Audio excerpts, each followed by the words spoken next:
Saudara dan saudari yang dikasihi Tuhan, kita berjumpa dalam acara Mendekap Kasih Tuhan, bersumber pada 1001 renungan inspiratif karya Romo Frans Sales SCY, dan sebagai renungan singkat bagi saudara dan saudari yang sedang menderita sakit, baik yang dirawat di rumah sakit maupun di rumah sendiri, dirawat bersama keluarga. Dengan saya, Romo Valentinus Tejantara SCY dari komunitas SCY Teluk Betung, Lampung. Pada hari ini kita ingin merenungkan tema menumbuhkan nilai-nilai kehidupan. Ada seorang anak laki-laki hidup dengan bibinya sejak orang tuanya meninggal. Bibinya adalah satu-satunya saudari dari ibunya.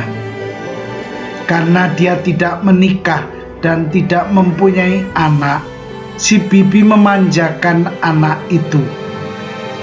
Pada suatu hari, anak itu mencuri sebuah buku di toko. Pemilik toko itu marah dan melaporkan hal itu kepada si bibi. Akan tetapi si bibi tidak menghardik anak laki-laki itu. Ia hanya tersenyum mendengar laporan itu dan bahkan memberikannya permen. Sampai waktunya anak itu tumbuh menjadi dewasa, dia menjadi pencuri terkenal. Akhirnya ia ditangkap dan dijatuhi hukuman gantung. Orang banyak berkumpul di sekitar tiang gantungan.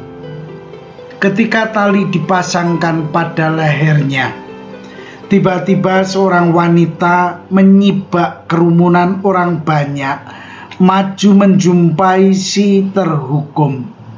Wanita itu adalah bibi yang telah membesarkan dia. Ia naik ke atas panggung, meratap sambil merangkul orang yang terhukum itu. Tetapi orang terhukum itu berpaling dan menggigit telinga si bibi. Dengan jeritan menahan sakit, wanita itu pergi. Orang banyak marah atas perlakuan yang mengejutkan dari orang terhukum itu. Akan tetapi orang terhukum itu segera memberi isyarat kepada orang banyak supaya diam. Lalu dia menjelaskan, wanita itu adalah penyebab semua ini. Jika saat aku kecil dia menghardik kesukaanku mencuri, aku tidak perlu menghadap kematian hari ini. Saudara dan saudari yang dikasihi Tuhan, kisah tadi memang sebuah tragedi yang hitam dalam hidup manusia. Suatu kemanjaan dibalas dengan kekejaman. Namun, kita tidak bisa begitu saja menyalahkan salah satu pihak. Ini kesalahan dari sebuah proses pendidikan. Ada proses pendidikan yang sangat efektif bagi kehidupan manusia. Namun ada proses pendidikan yang menjerumuskan manusia. Dalam hal ini orang punya kebebasan untuk memilih proses pendidikan yang efektif bagi pertumbuhan manusia. Namun hal yang paling penting dalam pendidikan adalah menanamkan nilai-nilai yang baik bagi kehidupan. Artinya, nilai-nilai kasih dan kesetiaan yang wajar, bukan kasih yang egois yang membawa manusia terjerumus ke dalam kegelapan hidup.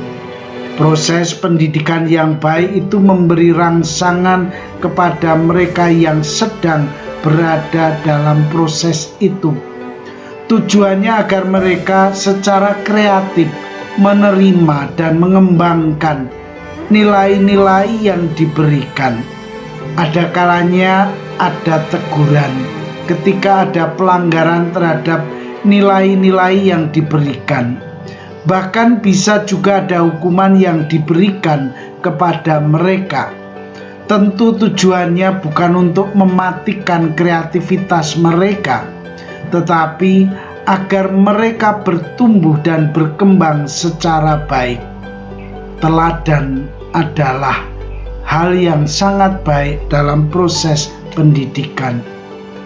Setiap orang beriman dipanggil untuk senantiasa menumbuhkan nilai-nilai yang baik dalam proses pendidikan manusia secara utuh.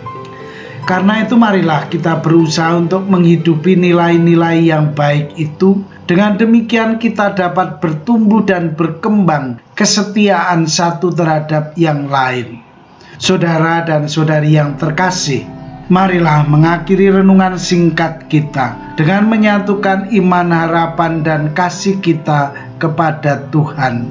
Akhirnya, berkat dan doaku selalu menyertai Anda yang sedang sakit. Semoga Tuhan memberi kesembuhan, kekuatan, dan ketabahan dalam memanggul salib hidup ini dan diberi semangat serta kesegaran. Doa dan berkatku selalu menyertai Anda. Sampai bertemu dalam renungan selanjutnya.